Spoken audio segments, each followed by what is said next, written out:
ريم الحلا ما حد شراته غرشوم من بين الملايين، فاستقبلوا زم كسراته بالكون ما في منه اثنين. في الغيظ يسكر نباته أم الرحمة وارد العين، دكتور يلقي محاضراته والعلم طالب منه بحثين، وصف الجمال بجامعاته شرط ضروري للمزايين، وسناب شات بفلتراته شب القصايد دون تلحين، وللريم وجه كاميراته حتى المشاهير الميامين، يا غيث مهره ومنجزاته يزهبها الغالي الثمين، انه تبسم يا حلاته تكفينا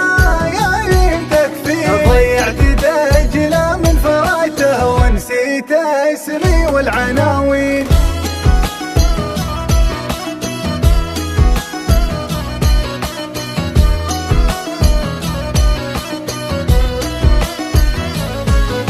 الطير القطا لابس عباته ترف المحيا راعي الزين، صعبة تلاقي في صفاته لو طفت لندن لنبارلي، بحر الانوث في لغاته منطق كلام رقهولي، رب العطايا ذي جزاته للكف وهبه فوق تمكين، هذا السنهافي في بهاته شيخ المراجل بالميادين، عبد الله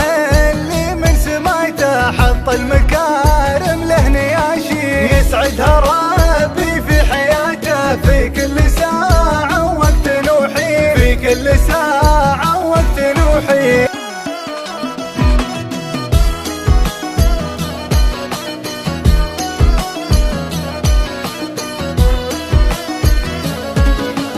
ريم الحلا ما حد شراته غرشوم من بين الملايين، فاستقبلوا زم كسراته بالكون ما في منه اثنين. في الغيظ يسكر نباته أم الرحمة وارد العين، دكتور يلقي محاضراته والعلم طالب منه بحثين، وصف الجمال بجامعاته شرط ضروري للمزايين، وسناب شات بفلتراته شب القصايد دون تلحين، وللريم وجه كاميراته حتى المشاهير الميامين، يا غيث مهره ومنجزاته يزهبها الغالي الثمين، انه تبسم يا حلاته تكفينا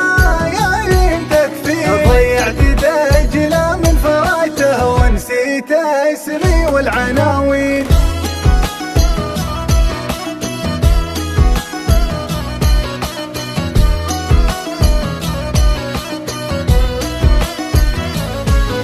الطير القطا لابس عباته ترف المحيا راعي الزين، صعبة تلاقي في صفاته لو طفت لندن لنبارلي، بحر الانوث في لغاته منطق كلام رقهولي، رب العطايا ذي جزاته للكف وهبه فوق تمكين، هذا السنهافي في بهاته شيخ المراجل بالميادين، عبد الله اللي من سمايته حط المكان